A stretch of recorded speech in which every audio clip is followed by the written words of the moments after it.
तो हेलो, कैसे हैं आप सब। उम्मीद करते हैं आप सभी बहुत अच्छे होंगे। तो हम सब आ चुके हैं फिर से एक बार। आज हम कंटिन्यू करेंगे अपने unit number 10 of UGC NT NET paper 1 जो हमारा है हायर एजुकेशन सिस्टम को लेके। जैसा आप सभी जानते हैं कि हायर एजुकेशन सिस्टम के अंदर में जो हमारे एग्जामिनेशन के अंदर में सिलेबस दिए गए हैं उसमें पहला टॉपिक हमारा आता है जिसे हम लोग कहते हैं institutions of higher learning and education in ancient India. तो चलिए इस टॉपिक को स्टार्ट करते हैं। आज पार्ट 1 है इस पूरे यूनिट का, unit number 10 that is higher education system का। और फर्स्ट क्लास है इस टॉपिक पे कि आखिर हमारा हायर लर्निंग कैसा होता है, उसके इंस्टीट्यूशंस क्या क्या हैं, और साथ साथ हमारा एशियंट इंडिया में एजुकेशन कैसा था। चलिए स्टार्ट करते हैं इस लेक्चर को आज को। तो मैं आपको बताऊं कि इससे पहले कि हमारे यहाँ पे एजुकेशन सिस्टम कैसा था एशियंट इंडिया में, उससे पहले थोड़ा सा फैक्ट्स जान लेते हैं। जी हाँ, रिसेंट डेटा के हिसाब से बता दूं आप सभी को कि अगर हम एजुकेशन सिस्टम्स के रैंक की बात करें, यानी जो एजुकेशन सिस्टम जो रैंक किया जाता है पूरे वर्ल्ड में, जी हाँ, तो जिस समय मैं इस वीडियो को शूट कर रहा हूं, ठीक है, 2021 के अकॉर्डिंग में अगर मैं आपसे बात करूं तो ये कुछ ऐसी कंट्रीज नाम याद रखिएगा जिनके रैंक्स हैं। जैसे यूके नंबर 1 पे आपका आता है। देखिए होता है क्या ना कि जैसे हर चीज को मेजर करने के कुछ पैरामीटर्स दिए जाते हैं। जैसे अगर हम बात करें इकोनॉमी को मेजर करने का, ठीक है, या फिर लिविंग स्टैंडर्ड को मेजर करने का, तो सबका अलग अलग पैरामीटर्स डिसाइड होता है। तो वैसे एजुकेशन सिस्टम को रैंक करने के लिए पूरे वर्ल्ड में कुछ पैरामीटर्स डिफाइंड है। जैसे आप कह सकते हो उसमें पॉलिसी का इन्वॉल्वमेंट हो गया, आप कह सकते हो टीचिंग का इन्वॉल्वमेंट आपका हो गया, ओवरऑल कितना डेवलपमेंट हो रहा है, सोशो इकोनॉमिक डेवलपमेंट कितना हो रहा है। तो ऐसे कुछ पैरामीटर्स दिए गए हैं। इन पैरामीटर्स के बेसिस पे हम रैंक करते हैं कि आखिर एजुकेशन सिस्टम कैसा है उस कंट्री का। ध्यान रखिएगा, इसको हम लोग मेनली मेजर किस में करते हैं, मेनली मेजर करते हैं क्वालिटी इंडेक्स के अंदर में। तो अगर मैं आपसे बात करूं एजुकेशन सिस्टम को लेके पूरे वर्ल्ड का, तो नंबर 1 पे आपका यूके आता है जिसका क्वालिटी इंडेक्स 78.2 है। नंबर 2 पे आपका यूएसए रैंक कर जाता है आपका जिसका क्वालिटी इंडेक्स 72 है, ठीक है। नंबर 3 पे ऑस्ट्रेलिया है, ठीक है। पहले जर्मनी था अपना 70.5 है। 4th पे नीदरलैंड आता है 70.3 है, और 5th पे स्वीडन है 70.1 का। मैं फिर से बताता हूँ, मैं फिर से मैं अपनी बातों को रिपीट कर देता हूँ। जिस समय मैं वीडियो को शूट कर रहा हूँ उस समय का ये है डेटा 2021 के अकॉर्डिंग में, ठीक है। मे बी जब आपका एग्जामिनेशन हो यूजीसी इंटरनेट का, तब उसमें एक बार डेटा चेक कर लीजिएगा कि आखिर कौन किस पे रैंक करता है, ठीक है। बहुत बार क्वेश्चंस पूछ लेता है ना आपके करंट नॉलेज से, तो ये पूछ सकता है। चलिए अब बात करते हैं इस टॉपिक को लेके, बात करते हैं इस यूनिट को लेके, यानी इस यूनिट का पहला टॉपिक हम स्टार्ट करने जा रहे हैं कि हमारे यहाँ पे एजुकेशन कैसा था एशियंट इंडिया में। तो मैं आपको बता दूं कि हम एशियंट इंडिया के एजुकेशन को समझने वाले हैं कुछ फेसेस के अंदर में, ठीक है। गाइस मैं आपको बहुत ही क्लियर कर देता हूं, यहाँ पे आपको कंप्लीट ऑल 10 यूनिट्स के लेक्चर्स दिए जाएंगे। ऑल 10 यूनिट्स मतलब ऑल 10 यूनिट्स के लेक्चर्स मैं आपको दूंगा। जी हाँ, बहुत ही अच्छे तरीके से आप बस इन्हें प्रिपेयर कर लो, सफिशिएंट है, मोर देन इनफ आपके लिए होगा, ठीक है। चलो आ जाओ। तो अगर मैं बात करूं एजुकेशन का, इंडिया में एजुकेशन कैसा था हमारे यहाँ पे एशियंट इंडिया में, तो हम लोग उसको कुछ फेसेस में समझने वाले हैं, जैसा मैं आपको पहले भी बता दिया। सबसे पहले हम सीखेंगे गुरुकुल। देखिए होता क्या है ना, एजुकेशन की शुरुआत होती है गुरुकुल एजुकेशन से। कहां से? गुरुकुल से।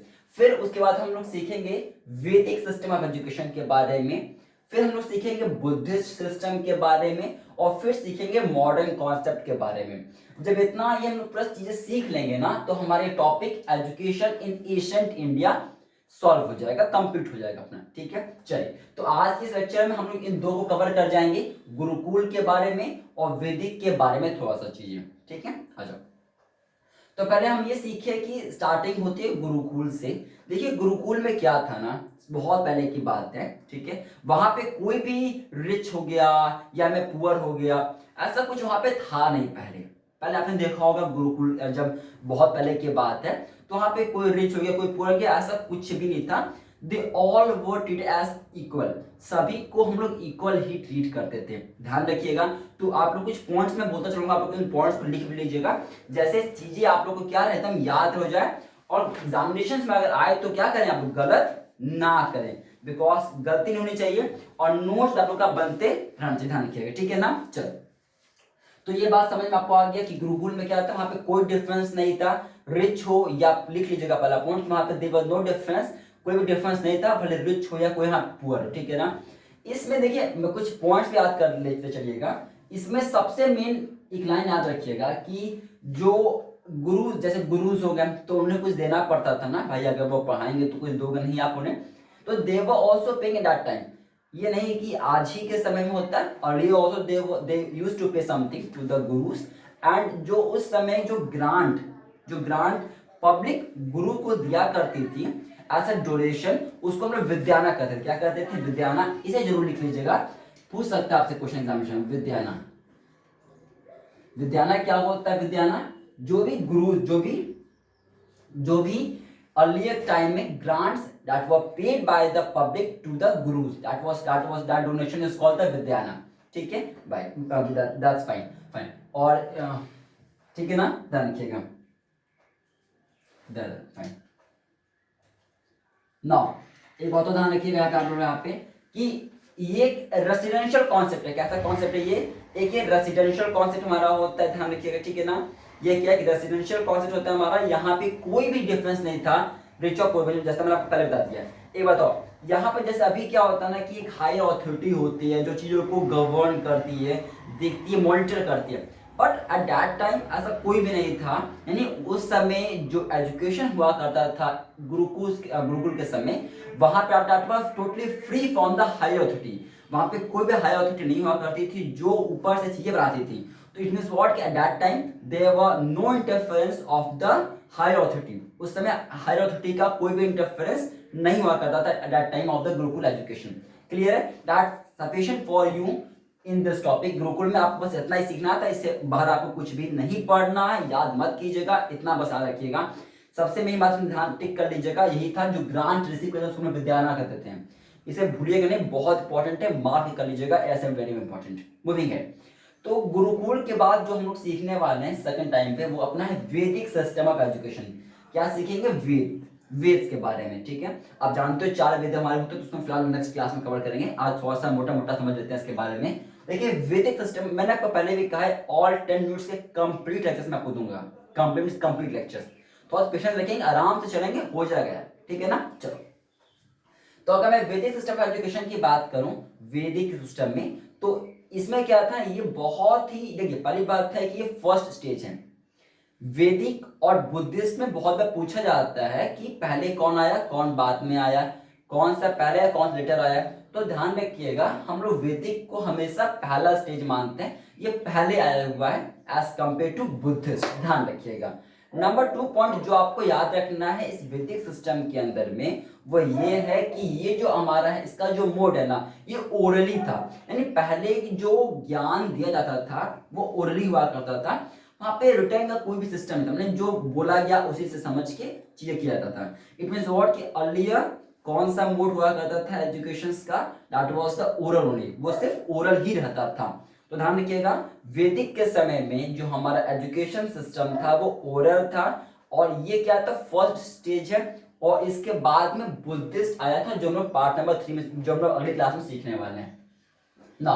ध्यान रखिएगा, ये जो वैदिक सिस्टम ऑफ एजुकेशन हमारा था, ये मेन सोर्स था टीचिंग का, यानी कि पढ़ाने का, पढ़ने का, ठीक है, टीचिंग का जो मेन सोर्स क्या होता है, तो मेन सोर्स जो होता था पढ़ाई का, टीचिंग करवाने का, वो वैदिक ही था।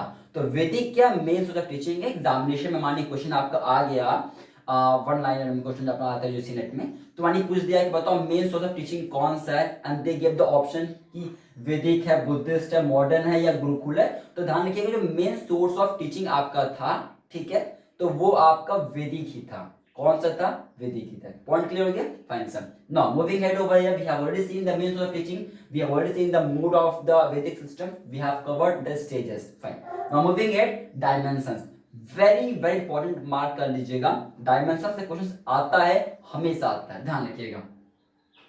अगर आपसे डायमेंशन की बात करें, देखिए चलिए ठीक है, तो डायमेंशंस की मैं आपसे बात करूं तो हमारे 3 डायमेंशंस हमारे होते हैं, ध्यान रखिएगा। इसके अंदर में वैदिक सिस्टम के अंदर में एक होता है श्रवणा, ठीक है, एक होता है मनाना, और एक होता है हमारा निर्देशना। क्या होता है? निर्देशना। ठीक है, चलो तो कोई श्रवणा क्या होता है हमारा, यहाँ पे क्या होता है, जैसे टीचर है, जैसे मैं हूं मान लीजिए आपका, तो मैंने आपको कुछ मंत्र दिया, ठीक है, आपने उस मंत्र को बस मैं आपको मंत्र बोला और आपने इस मंत्र को सुना।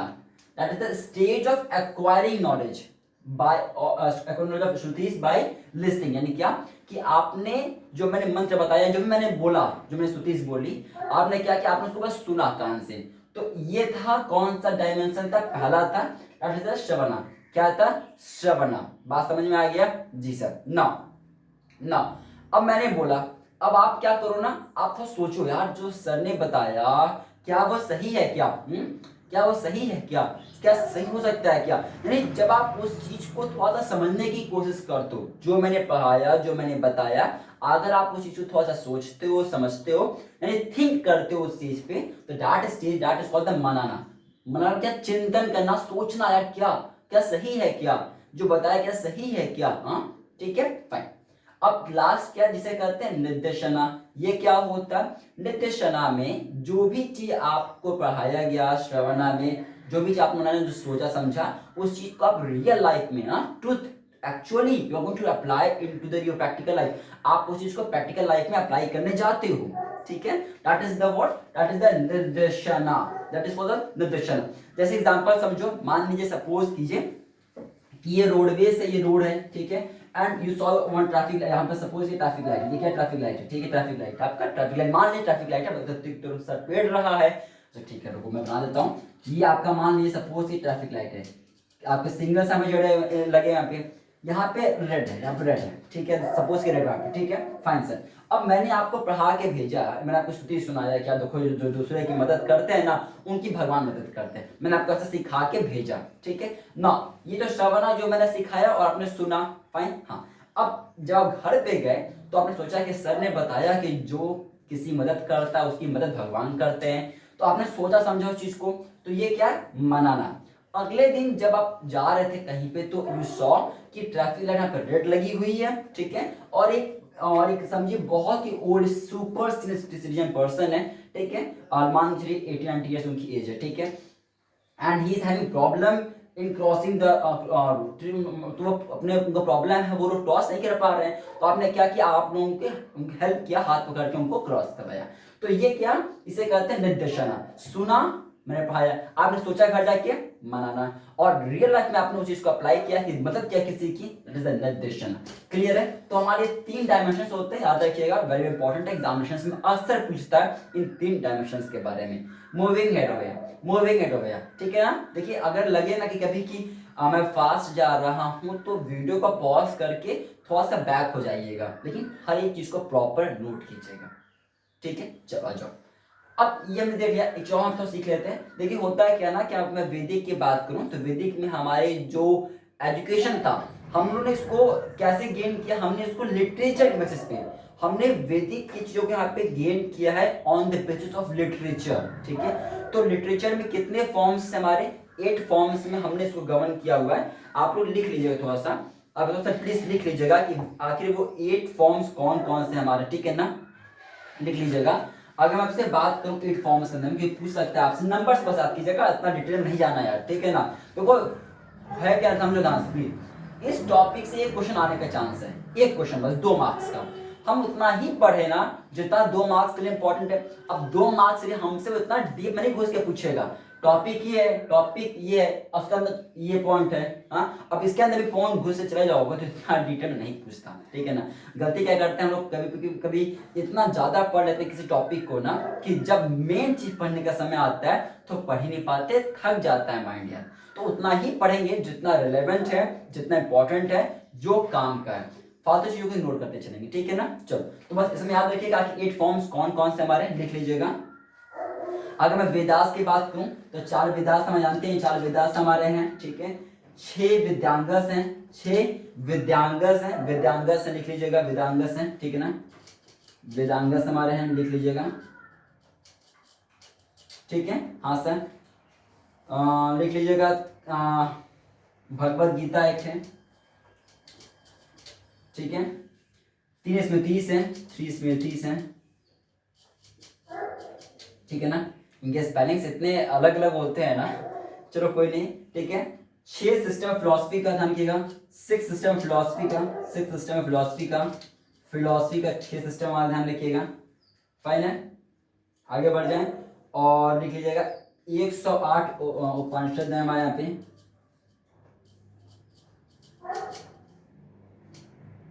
ठीक है, ध्यान रखिएगा। और लिख लीजिएगा 4 हमारा, 4 लिख लीजिएगा, 4 हमारा पवेदाश है, 4 हमारा क्या है, पवेदाश है, ठीक है ना, ध्यान रखिएगा। 108 है, ठीक है, 4 क्या हमारे पवेदाश है, ठीक है हमारे। तो बस ये नाम, बस अंदर नहीं जाना पड़ा है, इतना डिटेल में पढ़ोगे तो कैसे काम चलेगा। अब तुम पढ़ोगे 30 में 30 कौन कौन से डिटेल में घुस चले जाओ, इतना नहीं जाना है, बस ये नंबर्स आप रखो, नंबर्स कौन कितने नंबर्स हैं, ठीक है ना। चलो इतना ही रखते हैं अभी इस टॉपिक पे, आगे बढ़ते हैं यहाँ पे, आगे बढ़ते हैं यहाँ पे। अब देखिए इसके बाद हमारा आएगा क्या, इसके बाद हमारा आएगा तो वो आएगा बुद्धिस्ट। क्या आएगा इसके बाद हमारा, इसके बाद जो हमारा आने वाला है ना बच्चा वो बुद्धिस्ट है। क्या वो बुद्धिस्ट है, बुद्धिस्ट को बाद में कवर करेंगे, मॉडर्न को बाद में कवर करेंगे। थोड़ा सा और लिख लीजिएगा, हेडिंग डाल लीजिएगा थोड़ा सा प्लीज यहाँ पे, कि देखिए जो हमारा ये सभी हमारे पार्ट इसी के हैं, ठीक है, वैदिक के सब पार्ट आप कर सकते हो, उसमें सब वैदिक के पार्ट हमारे। देखिए जो हमारा विद्या था, जो हमारा विद्या था, जो हमारा नॉलेज था ना, हमने इस पूरे नॉलेज को, विद्या को 2 पार्ट्स में डिवाइड किया हुआ है। सब वो 2 पार्ट्स कौन से, जिसमें हमने जितने भी हमारे फील्ड्स एजुकेशन थे, नॉलेजेस था, हमने इनको 2 पार्ट्स में डिवाइड किया। 2 पार्ट्स में पहला पार्ट आपका इसे कहते हैं पराविद्या। क्या कहते हैं, पराविद्या। दूसरा कौन सा, अपर विद्या, ध्यान रखिएगा। तो पराविद्या देखो क्या होता है ना, देखो नाम देखो, परा, परा मतलब क्या, हायर, ठीक है, परम लगा रखिए क्या, हायर नॉलेज, ठीक है ना। अपर उल्टा करो, उल्टा, अपर मतलब अपर ऊपर होता है, एक नीचे मान लो, तो अपर विद्या क्या होता है, लोअर नॉलेज होता है। तो याद रखिएगा परा विद्या मतलब क्या होता है, परा विद्या मतलब होता है हायर नॉलेज, लिख लीजिएगा हेडिंग डाल के, परा विद्या लिखिए, मैं आपको बता रहा हूँ उसमें वो क्या होता है, वो हायर नॉलेज होता है, हायर लेवल की नॉलेज उसमें दिया जाता है, जिसमें स्पिरिचुअल चीजें, क्या स्पिरिचुअल, स्पिरिचुअल क्या होता है, आत्मिक ज्ञान दिया जाता है उसके अंदर में, ठीक है। तो लिख लीजिएगा जिसमें स्पिरिचुअल नॉलेज होता है उसी को कहते हैं पराविद्या, ठीक है। जैसे मंत्र हो गया ना, मतलब मंत्र हो गया, ये सब चीज आपकी हो गई, तो ये सब आत्मिक चीजें जो जिसमें दी जाती है हमारा होता है पराविद्या। क्लियर है, फाइन सर। नंबर 2 हमारा होता है जिसे हम लोग कहते हैं अपर विद्या। अपर विद्या क्या होता है, अपर विद्या लोअर नॉलेज हमारा होता है, जिसे जिसमें हमारा सेकुलर साइंस आता है। क्या आता है, सेकुलर साइंस आता है। नो तो क्वेश्चन से सेकुलर साइंस क्या होता है, ऐसा साइंस जो आप सोच के, मतलब फैक्ट्स पे बेसिस होता हो, थ्योरीज पे डिपेंड करता हो, ठीक है ना, ऐसी चीज को बोलते हैं अपना सेकुलर साइंस। कोई वो नहीं जैसे कहते हैं ना, ये ओपिनियन नहीं यार, ओपिनियन नहीं, ओपिनियन नहीं, अच्छा ऐसा हो रहा होगा, ये नहीं। आप फैक्ट्स पे बेसिस करो, आप फैक्ट्स पे रिलाई करो, आप थ्योरीज पे रिलाई करो, रियल चीज पे रिलाई करो, that is the secular science, that is upper Vidya. Clear, fine. तो इतना ही रखते हैं आज इस मॉड्यूल को, फिर मिलेंगे आपसे पार्ट नंबर 2 में इस चैप्टर का। Hope so you like this video, bye bye, take care, do subscribe this YouTube channel for more videos, bye bye, thank you.